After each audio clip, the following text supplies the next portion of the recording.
Yeah, so I ate a bunch of celery earlier with ranch dressing, and it was amazing. I thought this was going to go into a gas thing. Oh God, right? I liked celery, and all of a sudden I was like, it wasn't so bad. It was very refreshing. It's just like the veins in celery. It's the consistency of those that usually give me a problem. I was pleasantly surprised. Where's celery been all my life? Right? And like, no, I won't say that because when I was a kid, I was like, I hate this crap. It's gross. Yeah. Like, Isn't that that was weird? peanut butter, and I was still like, nope, still not good. I do like it with peanut butter. It's pretty damn good then. And this is Bring my what we Kansas talked about blanket live. down. Are we live on Facebook? No. Oh, okay. Hopefully not. Where's my mouse? There it is. Since we were recording and all, I just wanted to check and see. Yeah, I just wanted to make sure, just in case they showed up. I was gonna. It is live on YouTube, though. Hey, YouTube world, No. try some silver. Rate that burp. Well, if you're out there, smash that like button. Do that thing. Follow or subscribe or whatever the right term is for that platform. It changes every week, I swear. I appreciate Now, that, John, because we never actually say that. Hey. Well, there's a bell icon that they can hit, and they can get notified every time you post if they hit the bell. So hit the bell. Hey, ring the bell. Ring. Yeah. I wish we could put a custom sound on the bell. As soon as you hit it, it does like some gnarly ass just guitar riff. Yeah, that'd be cool. I think that would be awesome. Come on, YouTube. Help us out. So while we're just talking about random stuff anyway, and we're going to kill a bunch of time before there's a bug that just went around my face. Something very notable I wanted to bring up is Duff McKagan is going to tour with AC/DC. What? Oh, really cool. And I was that's like, actually really cool. It's like I would go see AC/DC again to watch Duff perform again too. Isn't Axel with them right now too, though? I don't know. Like he was doing some recording with him, but I don't know that he was going to tour with them. Like I could be wrong. I don't know what the whole scenario of that is at this point, but yeah, I just read a big thing that Duff is going to go on tour with this summer, I believe. Interesting. I love Axel's voice, but I think I'm on the same page as everyone else. He's just meh as a person. Dude can sing though.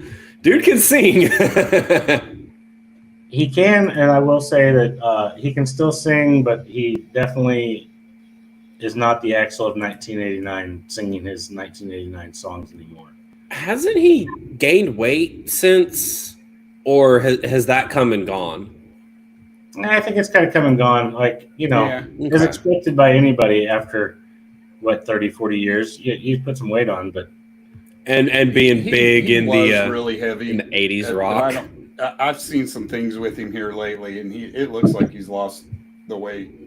Okay, that's good, because I saw a couple videos of him being fluffy at shows, and people are just dissing on him, like, oh my God, it's so gross, it's so disgusting. I'm like, that don't matter, he's still giving you a hell of a show. And also to those people, stop fat shaming people, Jesus. That's true. Have you seen Jelly Roll? Right.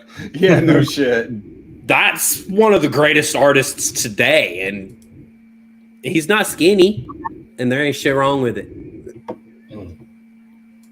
Look at us. Music's music. We're all out here. You can play some Babylon AD for me? Some Babylon? I'm going to say it like that. No. Yeah, the answer is a big fat no. All I hear is the white noise from John's room. Really? You can't hear that? I don't hear anything. Oh. We were being serious when we said, no, guess you're not going to. Oh, you're sitting there probably jamming I'm out on your end, just, and we're like, nope. Oh, yeah, I'm enjoying it. Yeah, well, thanks for that. Yeah, thanks for sharing. Thanks for sharing with the class. All right. You're just showing us what he was listening to. Right. Well, I'll just go fuck myself then. Sorry, I thought we were all enjoying that. No, just you. We can all enjoy. It could be like one of those silent concerts or whatever, silent raves where everyone has their own music in. You just see people thrashing to different music. Oh yeah, just like that's how earlier, this podcast would be. You guys didn't hear me playing music. I was playing Motley Crue, fucking. No.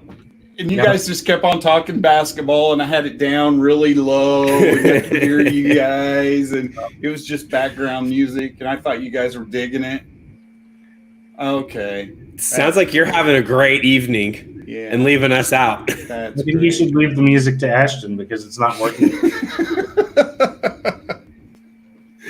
Touche.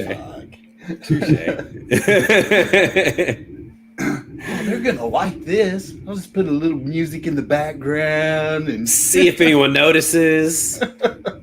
On that note, also yesterday was Jason Master's birthday, so happy birthday.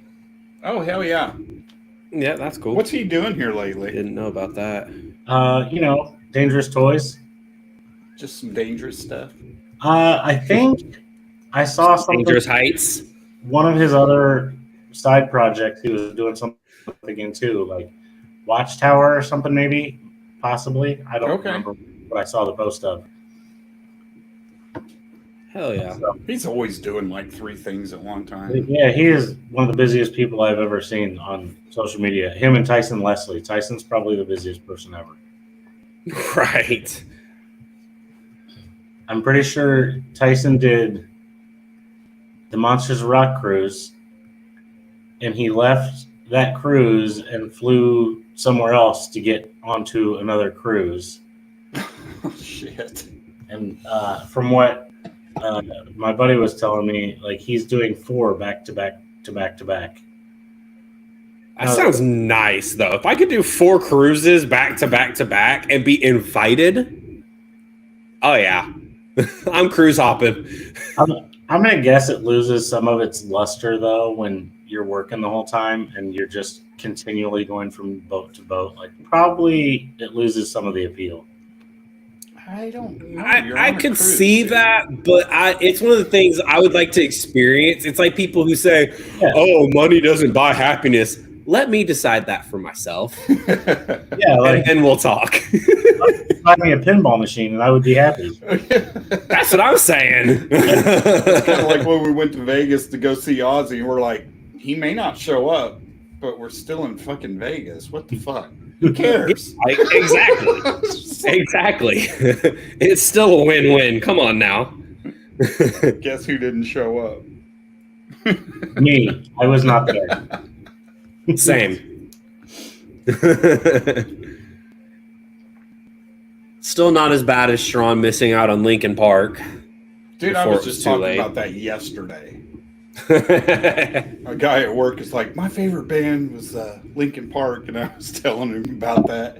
The only reason Sharon went to Rocklahoma was to see Linkin Park, and then it gets rained out or tornadoed out. And bad storm that year too. That was a bad one. That was like, like, I mean, I was the 08 one with all the bad storms where the stages fell, but that storm that night, we didn't think we were going to get back to our hotel because all the roads were getting flooded out. Oh, no shit. Oh, shit. Yeah. We were trying to go one way, and then they're like, you can't go this way. And we're like, we don't know which way to go. Tell us where to go then. Y'all know the roads better than me. How do we get this? Oh, God. Was that the year that Dean got pulled over? I don't remember. I don't know. Dean, you out there? Chime in. Right? If we're still even live.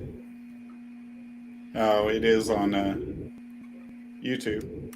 Yeah, I was like, I don't know if you were like, oh, YouTube and killed it or. Or if you just said, fuck it, they get to, whoever stumbles on that one gets to be cursed with our banter. Basically. And we will say that this will be all edited out. And we'll have the actual. We'll see. The interview will be on it after the fact, but all of our ramblings will probably not be. No one cares to listen to a half hour of this before they get to an interview. What is this? Right. These guys just shut up. I rang the bell for this? Right? And it didn't even play a guitar riff or anything. What the hell? It could be a cowbell chime. Oh, that'd be nice.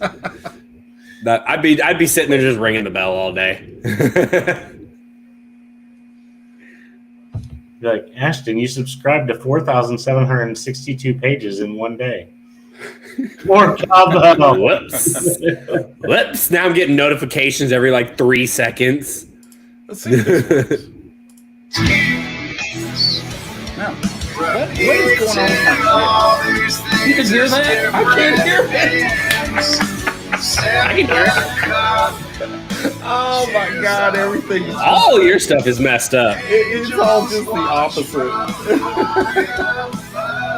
Oh, sounds about right. That's hilarious. I don't know. Like, it's crazy because everything on my computer works fine and I've done nothing to it. So that means you've actively broken something somewhere in your software because I haven't done shit. My whole setup is plug and go. What's wrong with this one? Your mom's Lightroom is taking up all of the memory. All of it. Oh. Yes, y'all haven't figured that one out yet? Yeah, she said you said not to put Lightroom on a fucking hard drive or on a... I told her to put it on the hard drive. I said put it on the damn hard drive. Get it off the computer. Yeah. Well, that's why everything runs so slow. Well, when you're done with the show, put Lightroom on a damn hard drive. She won't notice the difference as long as the hard drive's always plugged in. All she got to do is just double click Lightroom on the home screen and boom, Lightroom. Done. Yeah, it's like magic, poof, fairy dust. It's like 90% of the memory is taken up with Lightroom. There's like 5% for anything else. Which you've got to kick Lightroom off. It's just a quick transfer. Plug in the hard drive and just drag, drop, done. It'll probably take a couple minutes to write it over to that hard drive, but you could just walk the fuck away during that time. Like I said, I gave her that damn one for Christmas, 2 freaking terabytes. She can keep everything on that son of a bitch. Yeah, fucking, that's what I'm saying. Just move Lightroom over. Like I said, there'll be no difference. It'd be better if you had 2 pterodactyls, though. That would be better. That would also solve a lot of my problems. You know how like people make up sounds for dinosaurs? Like this is how they would sound. You're like, right? You know. They probably fucking meow and shit. Right. Like people sitting here saying T-Rexes have short, stubby arms, but it's like now people are saying no. Birds have short, stubby arms. Look, their skeletons look like T-Rex skeletons, but they got big old wings on them. Imagine a fucking flying T-Rex. That's most likely what it did. Yep, those are wings. Fucking flew. That's what I'm saying. Those are fucking wings. Imagine that motherfucker flying. It's a fucking dragon. Exactly. Dragons. Yeah, literally. Hell no. So it's like, yeah, no, you don't know if by bones, if it had feathers or if it had skin or if it had fur.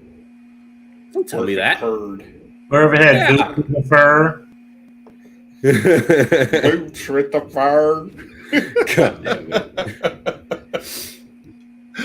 Sometimes it just pop in my head and I should probably keep my mouth shut. Right. Shit, now just imagine a flying T-Rex that's a marsupial and has a pouch where it keeps its other flying T-Rexes in. And it's just like, it's like flying over all these dinosaurs, and like all these other flying T-Rexes just like jump out of its pouch and like dive bomb. Oh, gosh. We don't know. Meow. Exactly.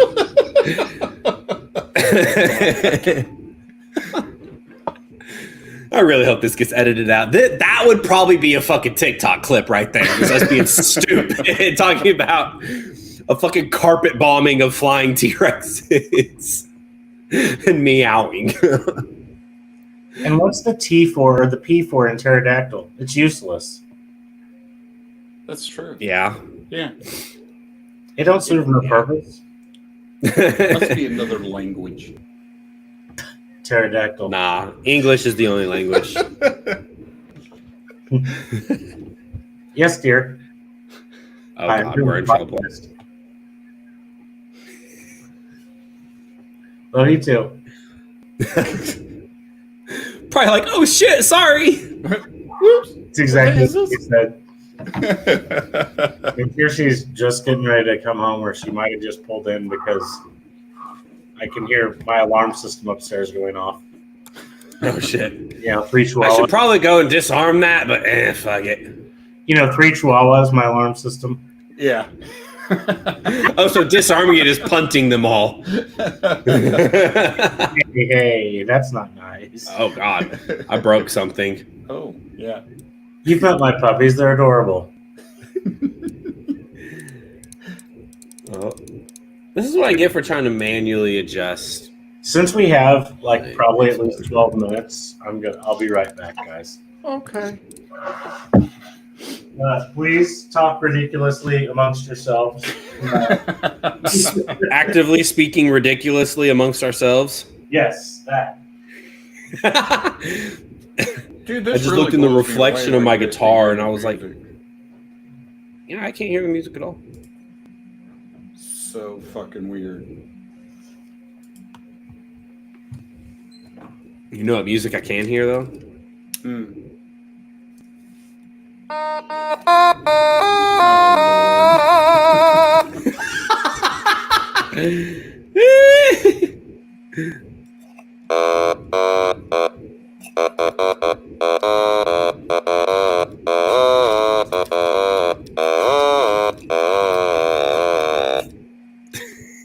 Wow.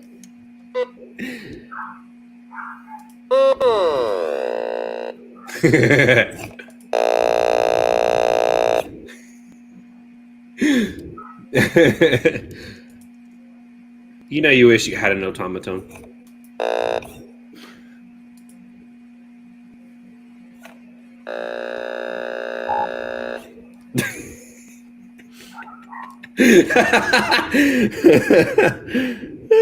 He said talk ridiculously between ourselves, so I'm gonna be ridiculous.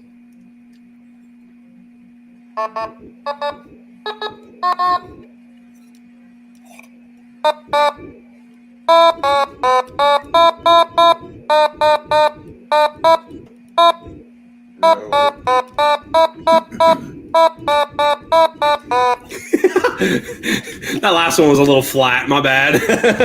Went a little too far down. Do you have Vinred's video? No. Yeah. Sip the cup? Yeah. Okay. All right. Why? I was just seeing if we... I was like, are you hinting at me playing it? Because I'd rather wait. No. I don't understand why my shit's not working. Because I can't hear a fucking thing. It's so weird. And I can hear... Yeah, you can hear your music, but when you play it for the podcast, we can hear it, but you can't. Mm-hmm. It's kind of funny. So weird.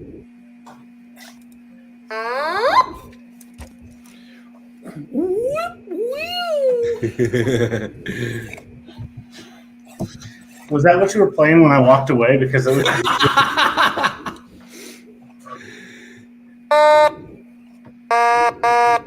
Oh. Yeah.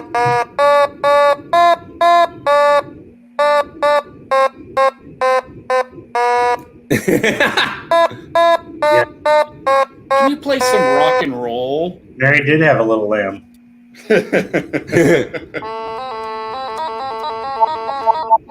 Smoke on the water. Bow, bow, bow. Oh, too high. Nope. See,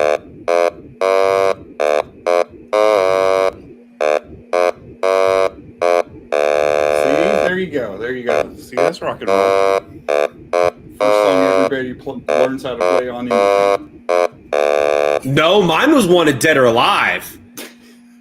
I can't play that on this. That'd take me a minute. I tried to play Sweet Child of Mine the other day, but yeah, not easy.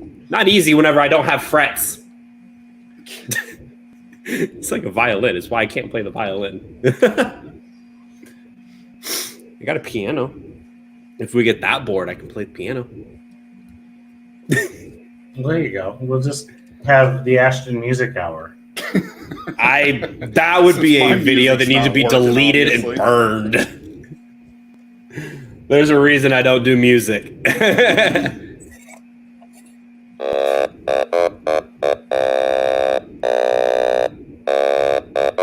Oh, too high.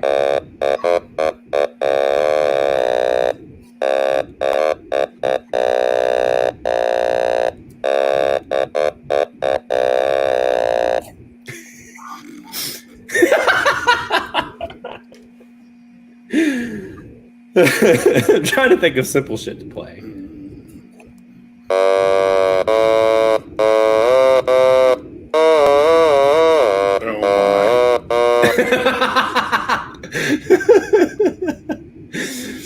Makes me feel better that you at least understand what I'm attempting. So, with our few minutes of time left, I'm looking into a possible early retirement. We'll see what happens. Oh, yeah? Hell yeah. I can't hardly, continue with what I'm doing as it is. Right. And I was like, I'll be really bored if I do that. But then I was like, oh, maybe I could actually learn to play guitar then. There you go. I'd have all day. If my wife wouldn't be here, and I could just sit around and try to start learning. I will say learning guitar is really easy. Mastering is kind of a bitch. Yeah. Learning's easy, though. I mean, we'll see. Learning the automaton sucks. I'm looking into it, but I don't know if it's actually possible yet. But I do have 24 years of service into it. So I'm waiting to see what the payout would be for retirement pay. Right. Yeah. I mean, hopefully it's worth 24 years of that shit. It'd be a huge weight off of me to not have to stress out every day about it. All right. Looks like we got somebody. All right. Oh, yeah. So that we actually I got edited, and you can play the intro music. Yeah. Oh, I don't have that loaded, actually. All this time that we had before. I know. I'm going to start the live on YouTube or Facebook. Oh, okay.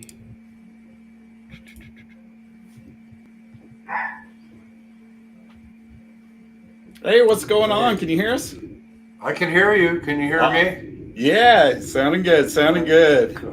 That's a good start.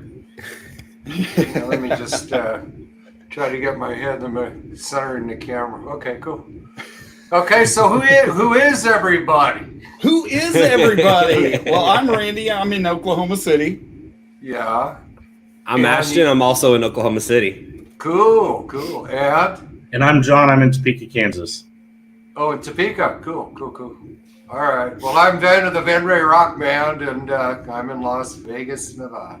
Las Vegas. Hell yeah. I love Oklahoma. Not so much Topeka. I don't know, man. We don't speak of that one. I've toured, all through Texas and Oklahoma, and they got the best Tex-Mex food I ever ate. It's better in Texas, Fuck yeah. Hell yeah. Take it. We've got some in-laws that just moved down to Houston, and they're like, we can't get the right fucking Mexican Tex mix. You guys have better Mexican. You would think the Mexican food would be better in Texas, but it's not. You would think. That's what I thought too. They're just like, it's just not right. I mean like real Tex-Mex is in Oklahoma. It's not Texas. Right. Texas got great steak. I'll give them that. They do good barbecue down there too. Yeah, I haven't had Texas barbecue. True. Oklahoma, I really dig some Oklahoma barbecue. All I wanted to eat when I was there was, Mexican, Tex-Mex, and on tour we don't get a lot of time to really pick where we get to eat. So, that's pretty much it. But I think Oklahoma would obviously have great beef. Yeah, I'll have to hit a place for steak next time I roll through there. Hell yeah. Okay. Yeah, we've got a lot of good. So what do you got going on, man? Let's just dive right in. Okay. Well, what's going on right now is we opted out of our option with our last record company. I saw that. Pavement Entertainment, and we did put an EP out with them called Purgatory Awaits, and we had the first radio single, Show Me, hit 2 on the SMR, and then Each and Every Day, which actually Stephen Perkins from Jane's Addiction played drums on. Nice. And that hit 17. Although, they got a solid roster, and they have different deals with their artists. So Wake Up Music Group, which has Wake Up Music and Wake Up Music Rocks, is obviously their rock and roll division. They have a great EDM division. The owner of that label, Pepper Gomez, is very close to our manager, Bob Chaparty, Concrete Marketing in Nashville. And she had a band opt out of doing another record with them, and she was looking for a great act, and he put us in front of her. She fell in love with us. Nice. And so that's always good. We went to.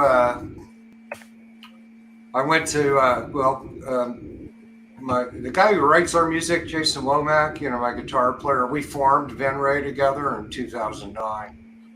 Oh, hell yeah.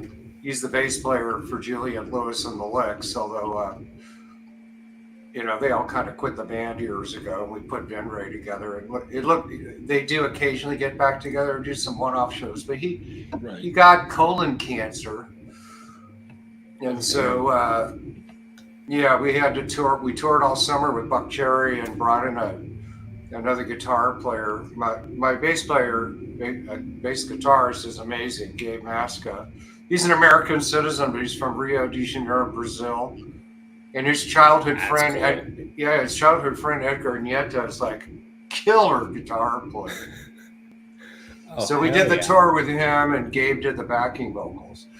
Needless to say, Jason usually produces the music, and due to his health, just really nobody Malcolm Springer, who's a great producer, Tantric, Collective Soul, Matchbox 20. Nice. He's in Nashville, so is our management. So he used just a bunch of great players back there, and made the arrangements and recorded the whole record. And I flew back there for about 10 days and did the vocals. And Pepper Gomez really dug it. So we signed with them. I delivered the record to them, and the radio promoter and her felt Sip the Cup, which is the title track. The EP's called Sip the Cup, was the appropriate first single. So we released the music video at the end of February. I think it's over 320,000 views today. And I think like February 17th, it went to all streaming platforms. It's in the 10, I think it's over 13 or 14,000 streams now. But it did go to radio yesterday. was the third week on the SMR chart, and we jumped 11 spots from 46 to 35 on the SMR. So, in our third week, that's pretty good. We've never had anything. Really good. Yeah, we've never had anything chart. Everything's chart, really cool. Charted top 20. So I don't think it'll be different with this. I'm real excited to see how it does. But we've never had a music video go over 250,000 views. So this is shattering records. Then with that said, I think that's a good time for Ashton to play a short little clip of that song for us and for everybody to catch a little glimpse of it. Cool. Yes, it is. So here we go.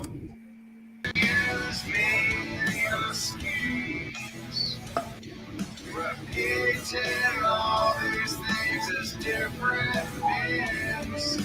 Sip the cup, tears of blood. Angels watch from high above.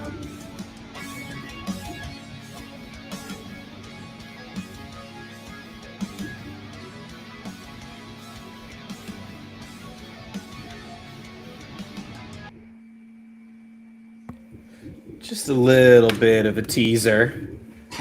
Really it's cool. The heaviest track on the record. I mean, the funny thing is, Jason and I wrote and recorded like 64 demos, between the shutdown in March 2020 and last January.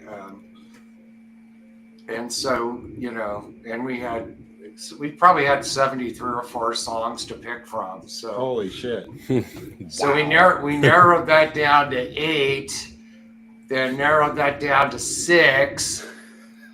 And I sent the demos. Derek Baker's the radio promoter. Most of the labels use for rock. And it wasn't in the top 2 he thought would be the ones to go with. But by the time we finished recording it, it was obvious it was the appropriate first single. So you just never know what's going to happen. Exactly. So you said did you record in Nashville? Is that what you said? Yeah, actually, Malcolm used all local, top Nashville players. Because the band's kind of scattered. Jason was at the time, he still is. He's too ill to even go in the studio. And my drummer's in France. He's French. And Jason will recover and come back. Edgard's in Brazil, and so it just didn't make any sense to go to Nashville with just my bass player. Right. That's true. Although I gave credit to everybody in the band on the record because actually the bass and the drums are all programmed. You can't tell anything. I mean, because Malcolm's so good at what he does. So Case Davis played rhythm guitar. Jason was able to send some lead guitar parts, but like on the solo on Cross the Line and Love Dance, that's Paul Allen, the great Paul Allen, 10-finger orchestra. And so I just told my bass player, that's just the way it is, but it's our music. And Jason, he didn't love the whole thing, but he couldn't do anything really about it. So 98% of the record, no one on the band's on, and 100% of the lead vocals are me. So I just flew to Nashville, and Malcolm would pick me up at my hotel, take me into his studio, and we'd just do vocals all day, and he'd drop me off. And that's the first time someone other than Jason produced anything we've done. And, I think it was kind of a God's message because I really like what Malcolm did. Some people can't produce their own stuff. Jason does a real good job, although lawyers don't represent themselves in court and heart surgeons don't perform open heart surgery on themselves. You're right. Actually, the entire band, after sitting on the record for a while, really digs it. I mean, Malcolm just did an incredible job, and I think with Jason doing the amazing job of writing music so the band's moving forward, progressing with our sound, having a guy with 20 platinum records doesn't hurt producing. You know. That's very true. So with so many songs, how do you guys go about writing? Do you float them back and forth to each other, or who does the writing? Jason and I are prolific. I mean, literally, you know, we can write and record records at will. You know, I did move from LA to Vegas, but it wouldn't make any difference because he's sick. But we do it 3 ways. Sometimes we'll just get together at his studio, at his house or mine, and he'll just start recording. You know, he'll just start recording music. I'll hear it. I'll start writing lyrics, and we actually have no idea what we're going to do when we get together and write a song that way. I'll write lyrics, send it to him. He'll put the music to it and sing the demo, and then come to my house and I'll lay the vocal on the demo. And sometimes he'll just send me music and I'll write the lyrics to it. And that's what happened with Sip the Cup. That's how Sip the Cup was written. Right on. It's crazy how the world has changed from like 15 years ago. Boy, you had to all be in the same place at the same time, and this, you know, do this, do that. Now it's just sending files back and forth. It's like, hey, can you put something to this? Hey, what do you think of this? And it's amazing. But I guess that's how you are able to write like 70 songs. Right. Yeah, well, you know, that just happened from, you know, I mean, you know, we were shut down for basically 3 years because of the pandemic. Oh, so, yeah. And so we just get together a couple days a week, you know, every week, and we just kept writing songs. And, you know, they were in demo format. The pandemic changed everything because Victor Singer, my drummer, was here on a work visa, and he could only do music for work. So when the pandemic hit, you know, he had to go back to France because he couldn't work. Oh, yeah. You know, they wouldn't even, when we got signed by Pavement, France wouldn't even let their citizens leave the country. So there were 2 songs we had recorded at 4th Street Recording in Santa Monica that were produced by Jason. Now we had actually kind of released as singles. And so Victor's on those. You know, I called Stephen Perkins from Jane's Addiction, is a good friend of mine. And I said, man, my drummer, they won't let him come over here, you know. He said, okay, let's sesh. And, you know, so he played drums on 4 of the songs. Had the pandemic never happened, and Jason didn't get cancer, or whether he did or he didn't, you know, I think we probably would have all gone to Nashville and recorded it there. With Malcolm. When you start out with so many songs to choose from, what process do you use to dwindle it down, if you will, to find the gems that you want to make sure you use? Well, that was the nice thing about Malcolm, you know. I mean, we've had a relationship for a couple of years. Our management company wanted us to have him produce a record. And Jason had been producing everything up till this album or EP. And so I just pretty much figure out what I think are like, you know, I was just sending songs to Malcolm over a couple of years, knowing we'd work together at some point soon. And he was just picking stuff he really dug. So we had about 18 that he had really dug, which included songs that were written in, you know, 2020 and 2021, along with some of the stuff that was written in 2022. And War Machine, the last song on the track, was written in January 2023. And keep in mind, you know, we played a show in Vegas in April, and 3 days later, Jason was diagnosed with colon cancer. So we haven't been able to write anything since then. We just started shooting ideas back and forth and, cutting away and trying to figure out what. I figured if we could get to 8, then that would be kind of tough, but we did. And the record company only wanted a 6-song EP. And so Malcolm had some ideas on what he thought the 6 would be, and I agreed with most of it. I didn't agree with some of it, and I think together we picked the perfect 6 songs for Sip the Cup. We used the radio promoter too. I mean, said stuff to him, and Eric's got a great ear, so when you've already worked with a radio promoter that got you to number 2 and number 17 with 2 singles off a 6-song EP, you kind of utilize those ears. Yeah, I was going to say having that ear would probably definitely help and make you feel a little more comfortable with some of your picks. No shit. Well, that's the beauty of just, climbing that ladder to top of Mount Everest. I mean, it's we've been around almost 13 years now, and we're really actually like a brand new band on the rise. But, it's not like it was before, man.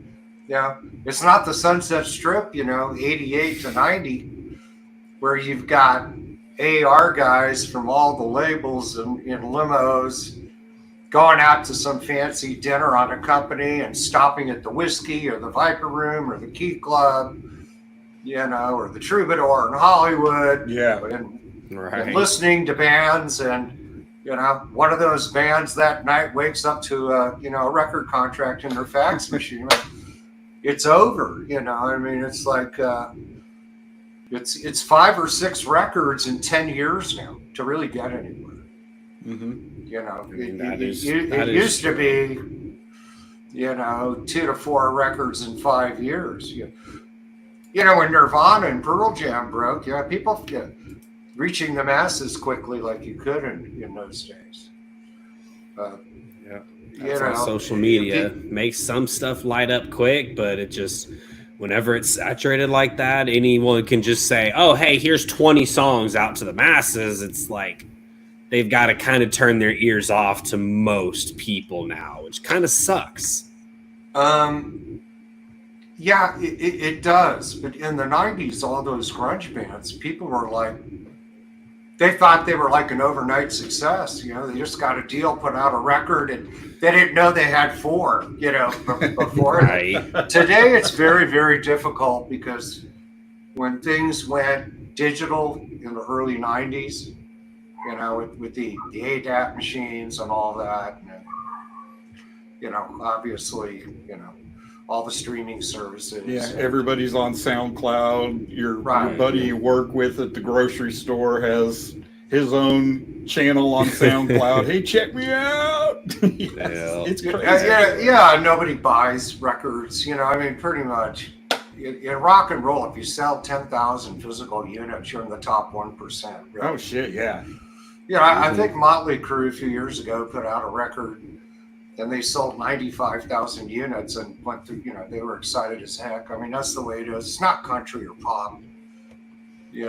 People like Taylor Swift and the big country artists, they're still going platinum plus, Beyonce, artists like that, but not in rock and roll. And, they'll spend $7 on a Starbucks coffee, but they won't spend 99 cents for that iTunes download. So we sell, physical units on tour, as part of our merch. That's pretty much it. What you got to really hope for is you just got to tour. I mean, the bands, you make your money touring, or if you're lucky enough to get a song on a TV show, or, or a TV commercial or a movie, sync licensing, exploiting the copyrights, I think, is where it's at. I forget the girl's name, but there's that hit TV streaming show called Stranger Things. Oh, yeah. I forget her name. And she had not really done much in 3 years, and they put one of her songs, on the show. And it just everything went viral and her whole career just blew up again, and everybody just started buying all of her stuff again. So, a TV show or or an important movie can go a real long way. But some bands' music don't lend themselves to that. Have you thought about doing anything like that, or have you tried to distribute out that direction? We're going to kind of leave that up to the label on what they're doing. There's some independent movies out there that didn't do much that we are on the soundtrack. Okay. There's a movie called Sacred Blood that was directed by Christopher Coppola. That's Nicolas Cage. That's his brother, right? So their uncle's Francis Ford Coppola. And Jason and I wrote the theme song for it, Sacred Blood. And we flew up to San Francisco where Christopher is, and we shot the music video for it. So when it goes to closing credits, it's playing Sacred Blood. And you can listen to it on YouTube or watch the music video to it. And there's clips from the movie in it. And then one of our hits from our indie records, Hang the Predator, is in the movie during a scene in a strip bar. But I love it. But I mean, like, getting a song on one of these major hit streaming television shows is maybe even more powerful than a feature film. And, you'd have to get it on something like Maverick, Top Gun, or something like that. You're not wrong. Some of them, I kind of question how they landed some of them. I'm like, this song is really lame. I think it's kind of like the radio, or not radio, but the record companies, how they pay the record or the radio people to play their songs over and over and over and over. I'm going to give you X amount of money to keep on playing this song until it's so beat into somebody's head. I'm almost thinking sometimes that's what they do. It's like, how did this song get on this movie? That's crazy. Well, I mean, that's what the majors do,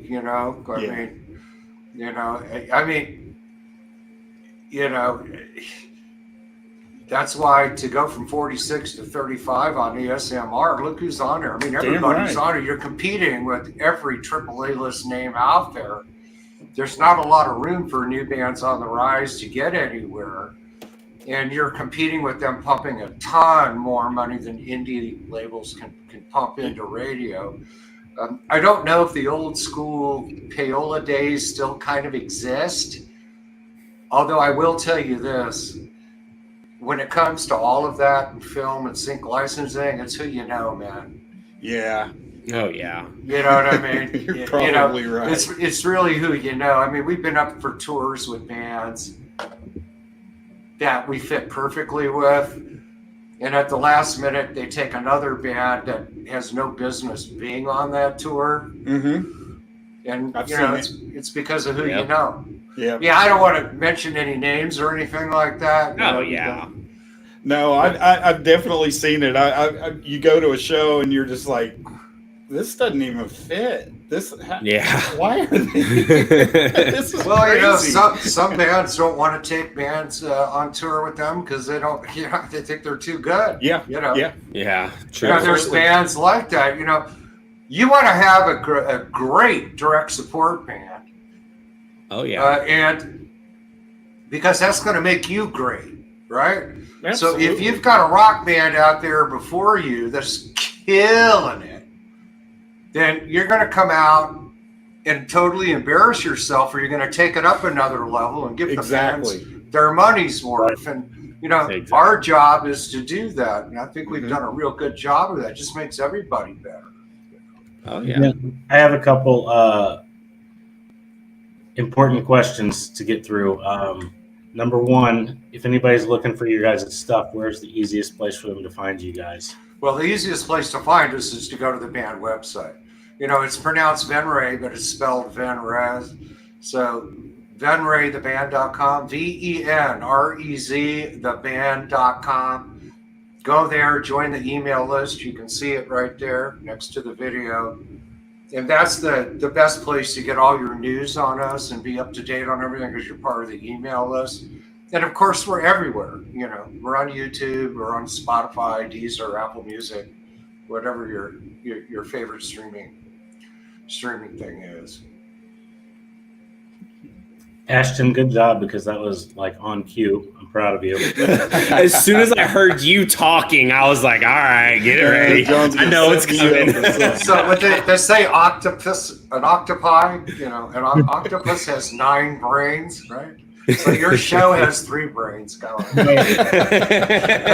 Oh yeah, we sometimes like to use 2 of them. I want to question out there. Do you guys have plans of hitting the road? Or I know that you have a lot of challenges with people all over the world, and currently him being ill. So do you have plans in the future? Are you looking to do some touring? Well, I mean, yeah, we have a new EP. They're not going to drop it till we have a tour booked. We're probably going to be, we're definitely going to tour the USA this summer.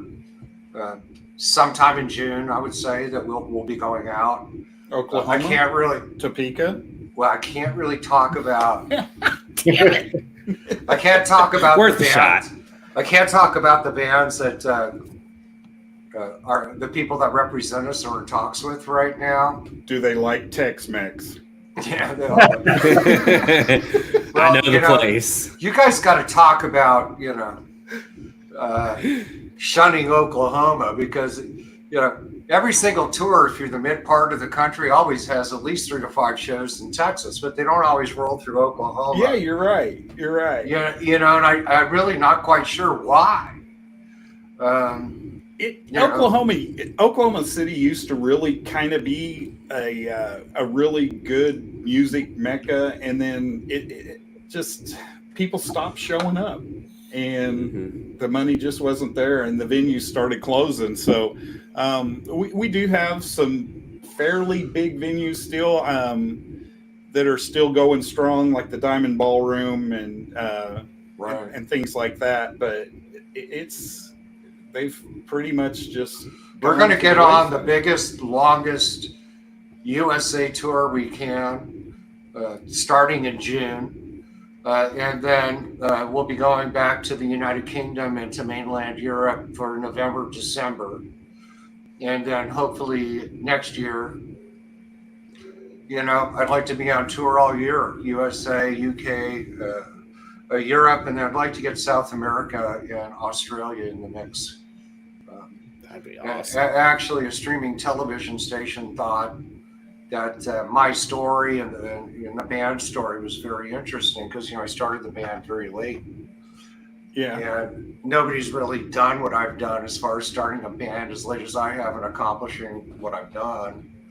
And so, and they did, our first show in 3 years after the pandemic in August 2022, we headlined a Whiskey, packed the place, and they sent in their whole camera crew, you know, filmed the whole thing. And they had a crew on tour with us, filming most of the summer tour with Buck Cherry. You know, when that gets on television at the end of the year,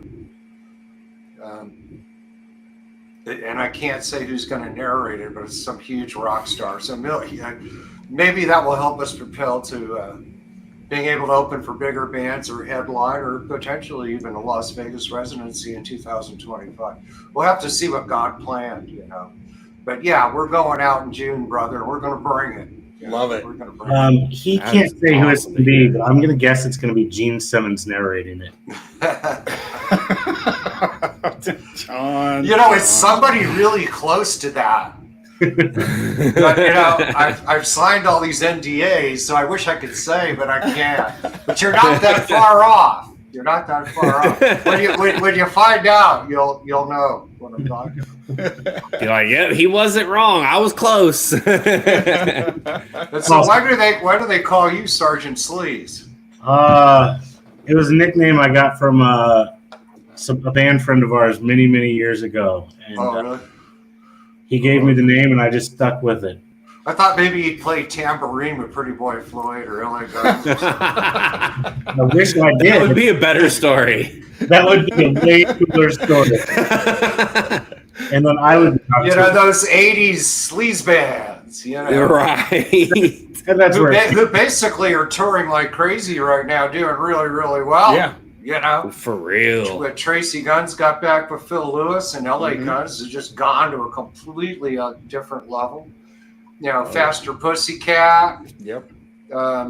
Pretty Boy Floyd. They're out there touring and they're drawing really well. They're doing really well. He's speaking my language. I know, right? Hit the sweet spot. So I won't get into it like on here or have you say anything negative either way, but there is also a lot of controversy around the Pretty Boy Floyd camp currently. Yeah. Well, Steve Summers was on the first tour I ever did. I actually never wanted to play a show. I told the guys in the band, I'm too old. No such thing. Come on now.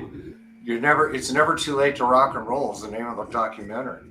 And they tricked me into playing a show at the Key Club, which is Beyonce's husband owns it. It's a dance club now. But it was the place. I mean, that's where Steel Panther started. Every Monday night they played at midnight.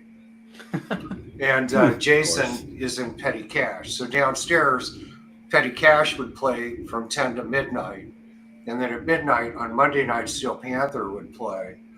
And we built a huge following, from playing the Key Club. But we played a show there, and the European promoters at that time, there were two LA Guns, Phil Lewis's version and Tracy Gunn's version. He had Jizzy Pearl from Love Hate singing. And a week later, I got a call, and they said, how'd you like to tour Europe with LA Guns? They didn't have a support band. So I said, yeah, twist my rubber arm. Let's do it. Right. So everything before Italy, which was the last 5 shows, we did the UK and all of Europe. And so we did 5 in France. And so it was us, Pretty Boy Floyd, and LA Guns. And then Pretty Boy Floyd left because they were coming back to headline Italy. So we moved up to direct support. And Christy was very cool and very nice. And Steve Summers was the nicest, most supportive guy that I ever met. I mean, I just absolutely love him. And I love Christy too. And I'm really sad to see what's happened between them. You know what I mean? It's painful to watch it on social media. It's been going on for years, man. No. This has been going on for years. But this was December 2010.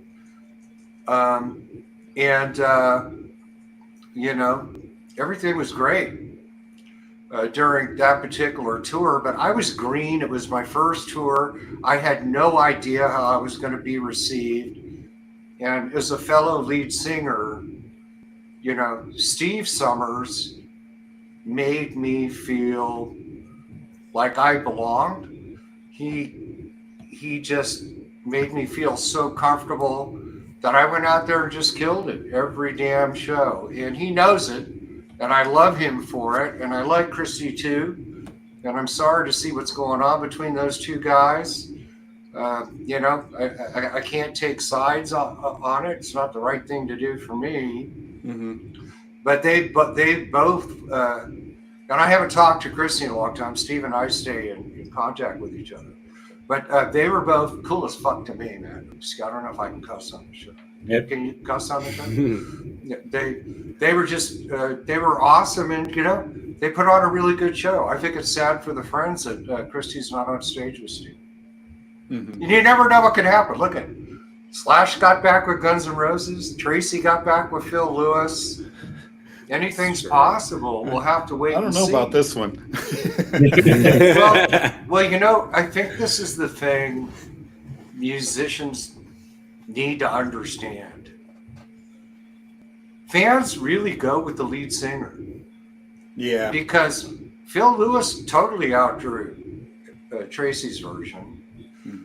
Guns N' Roses, without Slash, were playing to 30, 40,000. And I toured with Slash and Miles Kennedy, and they were drawing 1,500, okay? Mm-hmm. So I was on the tour. I toured with them. Wow.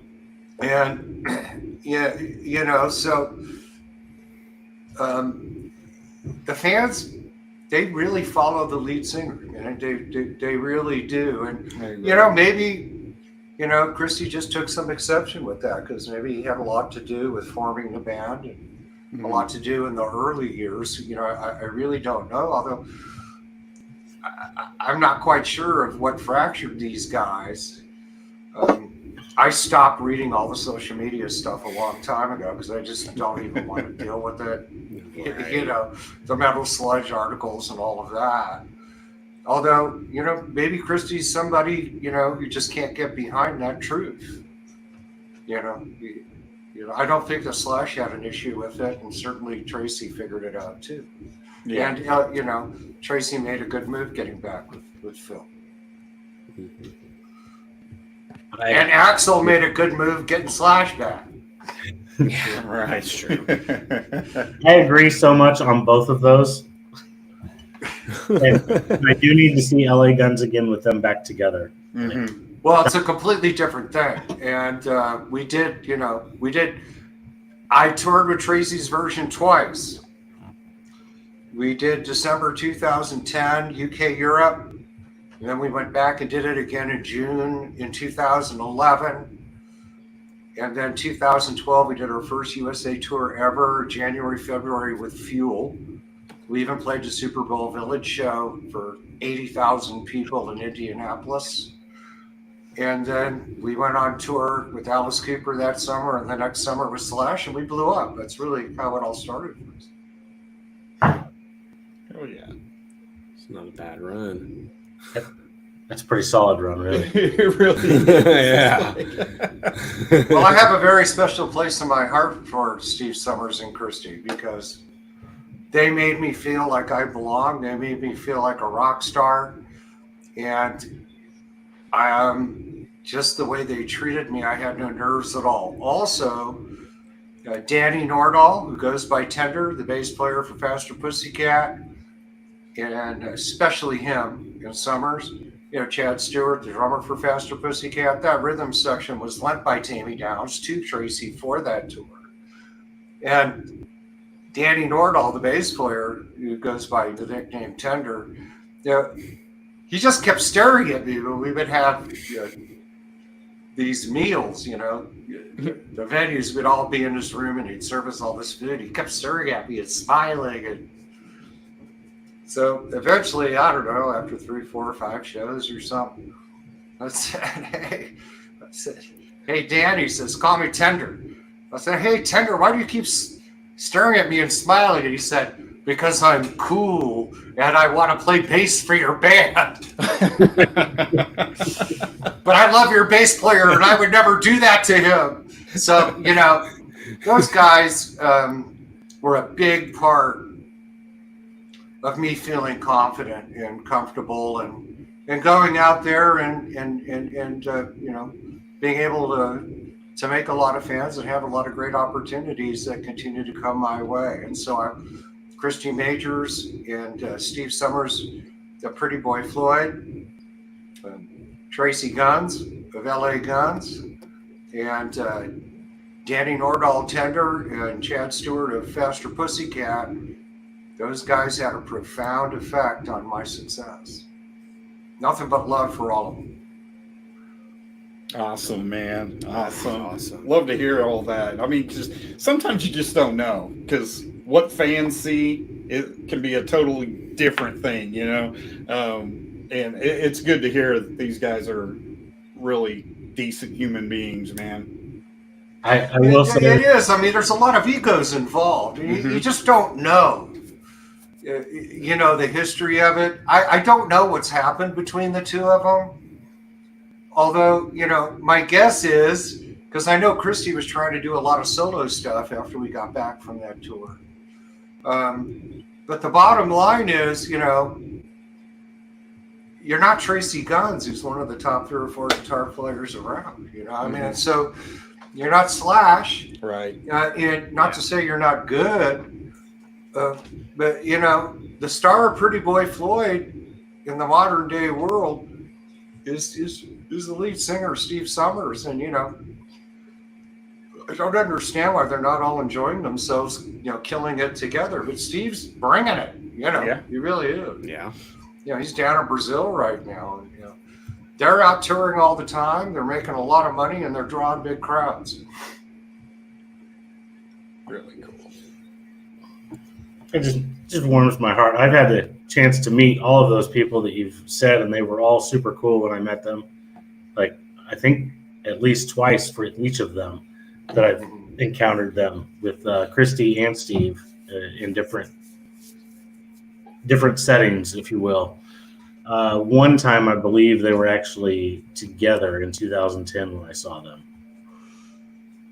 But yeah, I toured with them in 2010. They were definitely on good terms. So I'm not exactly sure when this happened. I've toured with a lot of really big bands, man. Yeah, you have. You know, like I said, you know, LA Guns, and we did tour the whole last quarter of 2019 with LA Guns. And we were on fire, and we went to the studio, recorded 10 songs, and then boom, the pandemic and everything shut down. Yeah. So, which was very disappointing, and I lost 3 years. You know, I actually decided to quit in April of 2021. I thought, you know, by the time that I don't know if I can take losing all this time and going back out there again at whatever age I would be at the time, and having to spend another year to year and a half to get to where I should be right now. And so Jason was coming over to record my vocal on a demo, and I was cringing all night because I was going to tell him after he bounced the track when I'm done.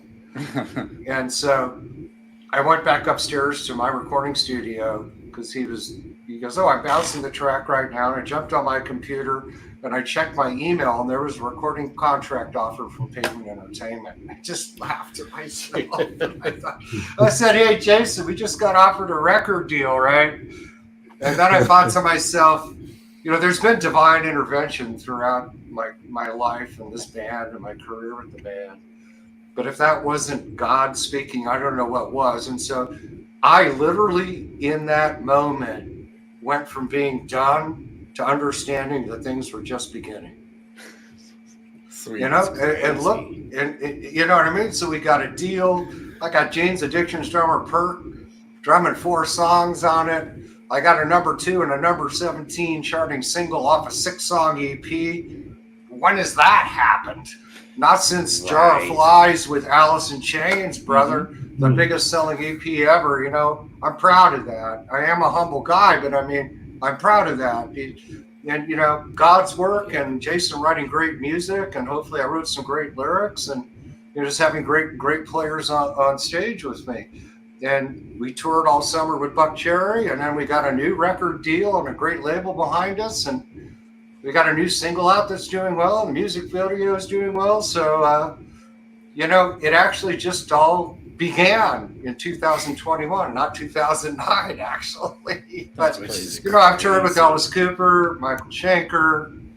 I've toured with Richie Ramone, Hardcore Superstar, Buck Cherry, you know, both versions of LA Guns.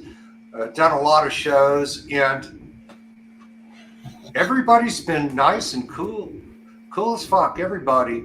I can't think of one person that was not cool as fuck.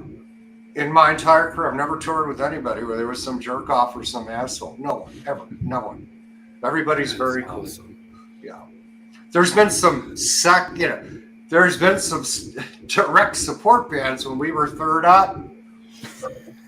That, yeah, when you're third up, before that first show,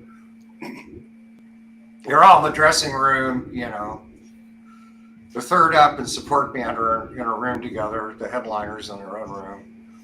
And one of the two things happens when you come off the stage. The 1,000-mile stare into the ceiling, and they don't talk to you for the rest of the tour, or you become brothers for life. And I've experienced both. But, right, I imagine. It's like, oh, we hate you. Oh, you guys are great. We love you. So, like when we toured with Buck Cherry the first time, we did a massive Euro tour. Massive. It was like 6 weeks, almost 30 shows. It was us, Hardcore Superstar from Sweden. Mm-hmm. Well, he's in a great band, in Buck Cherry. And it started in Hamburg. And I mean, we went out and absolutely killed it. And that made Hardcore Superstar come out and bring it up. Right. Their triple game. And that made Buck Cherry come out and bring their triple game. And I think because we killed it every single night, we made both those bands play a lot better than maybe they would if we weren't the third up band, Mm-hmm.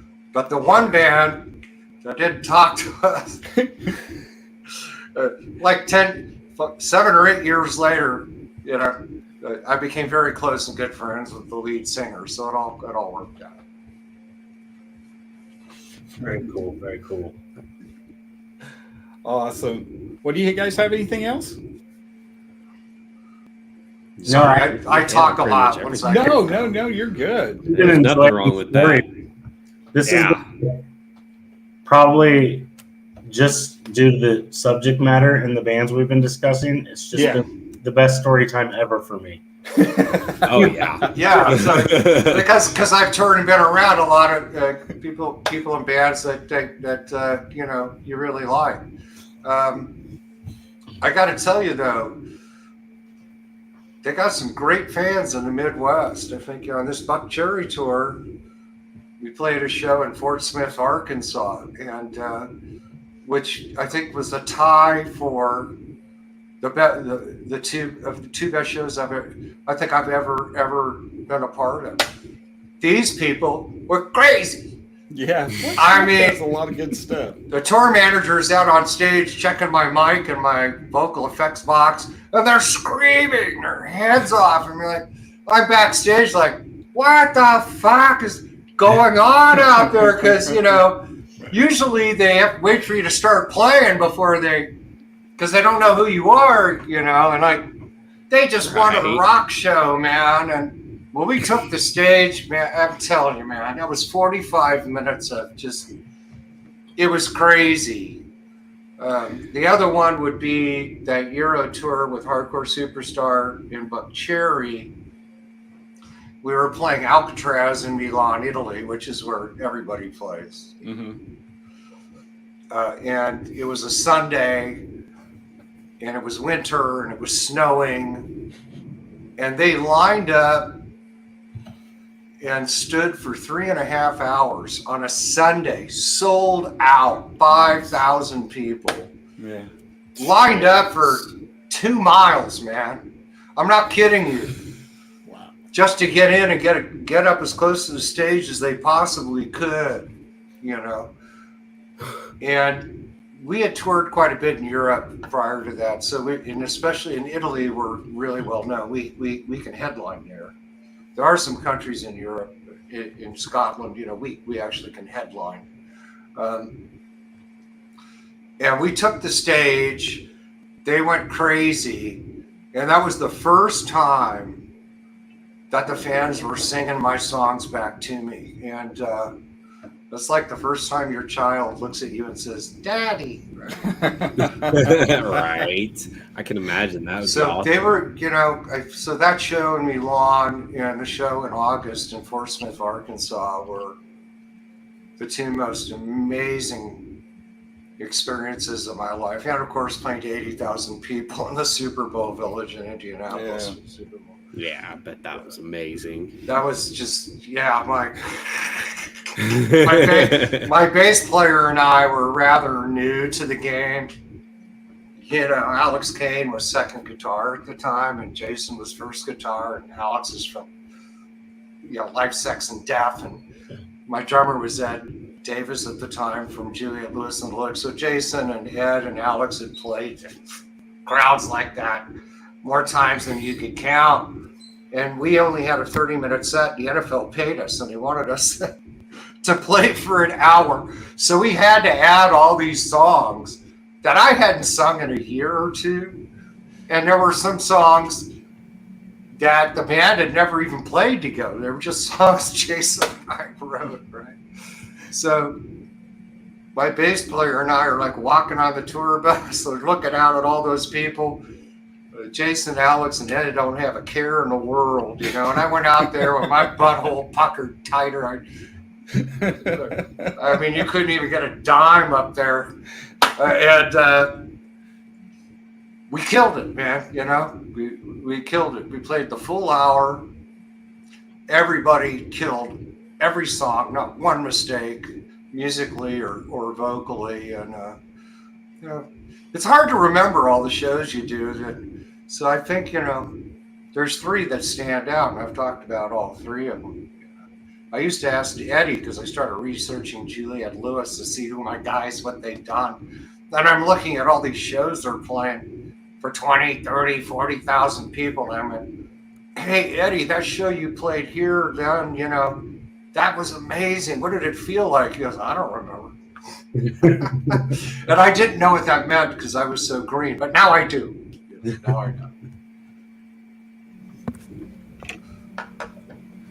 Did you guys have any other questions? Because I don't think I have any other memories I can bring up at the moment. No, you're fixing to make some new ones, man. Come on. Yeah, you know, it was a new beginning with Pavement. Yeah. Now it's another new beginning. And, you know, it was kind of tough because the EP came out in February of 2022, and the competition to tour was so fierce because everybody was catching up from the pandemic that we actually couldn't tour behind the record till the summer of 2023. You know, virtually over a year after the album was the EP was out.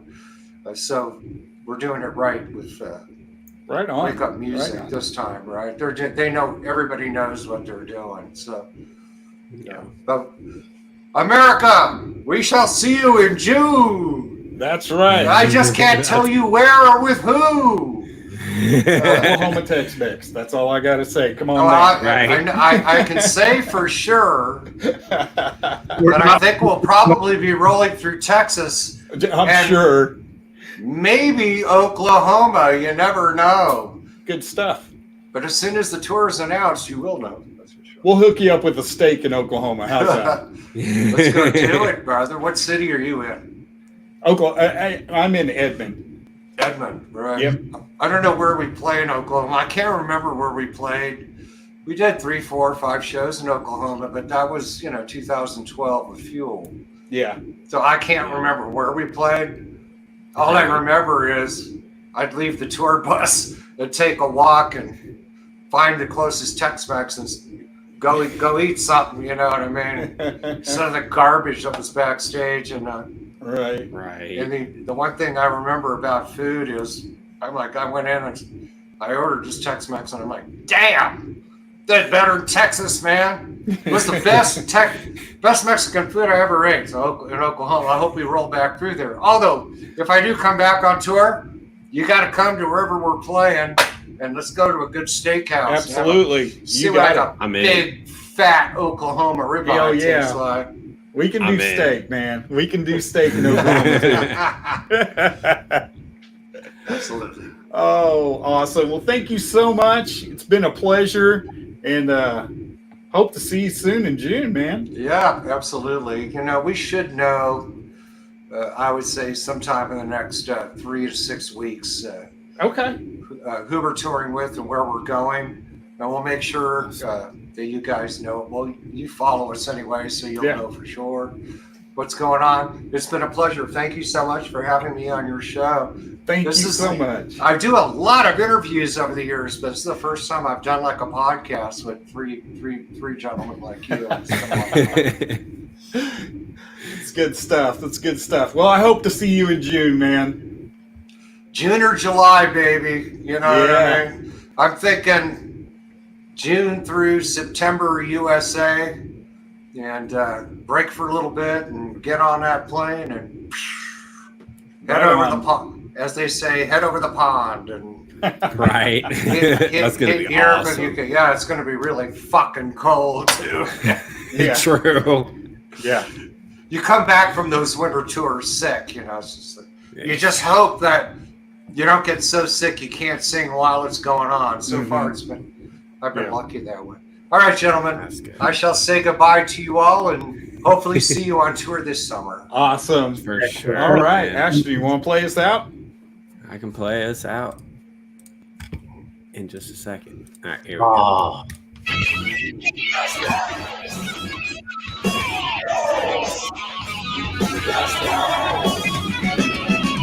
We bang your ugly friends too.